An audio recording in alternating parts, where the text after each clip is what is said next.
Bonjour, je suis Justine Forêt. Je viens vous lire les 10 principes de la Déclaration des droits des enfants. Donc, je vais vous lire le chapitre 2 et je suis donc l'auteur de ce livre « Papa va me garder », Alex, né sous X, l'enfant du déni. Je vais donc vous faire profiter de ces 10 principes qui sont très importants et si peu connus. Principe 2.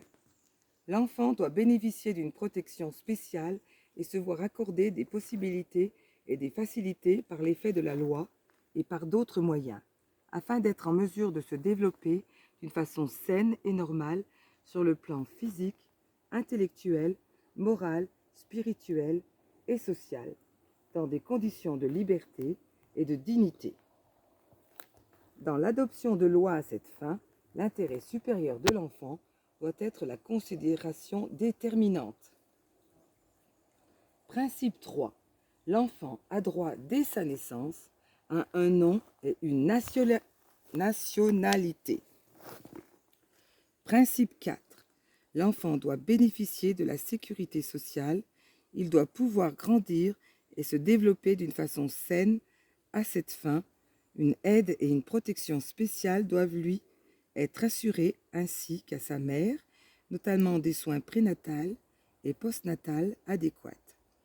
L'enfant a droit à une alimentation, à un logement, à des loisirs et à des soins médicaux adéquats. Principe 5. L'enfant physiquement, mentalement ou socialement désavantagé doit recevoir le traitement, l'éducation et les soins spéciaux qui nécessitent son état ou sa situation.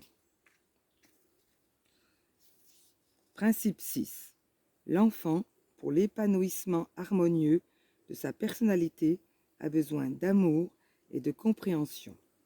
Il doit, autant que possible, grandir sous la sauvegarde et sous la responsabilité de ses parents et, en tout état de cause, dans une atmosphère d'affection et de sécurité morale et matérielle. L'enfant en bas âge ne doit pas, sauf circonstances exceptionnelles, être séparé de sa mère. La société et les pouvoirs publics ont le devoir de prendre un soin particulier des enfants sans famille ou de ceux qui n'ont pas de moyens d'existence suffisants. Il est souhaitable que soient accordées aux familles nombreuses des allocations de l'État ou autres pour l'entretien des enfants. Bon, la prochaine fois, je vous lirai le principe 7, 8 et 9, peut-être le 10, si j'ai assez de temps, car ils sont très importants. Et comme ça, vous avez le temps de méditer sur ces belles choses.